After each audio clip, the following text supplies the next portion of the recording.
They fight for us, but at this election tens of thousands of them will have no say in deciding who sends them to war. Troops who've safeguarded 2 Poles in Afghanistan will be disbarred from voting in Britain's.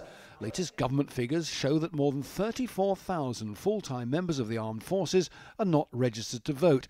That's 19%, almost 1 in 5 of those in uniform, and it's over double the number of civilians who aren't listed.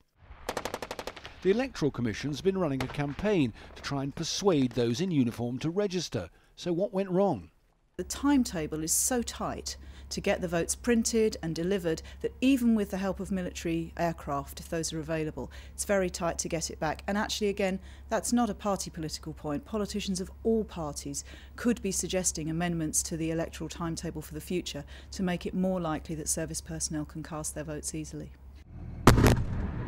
The problem's worst among those posted overseas, where 30% are not on any electoral roll. The Tories accuse the government of ignoring warnings that a change in the law requiring service voters to re-register every few years would mean thousands slipping through the net.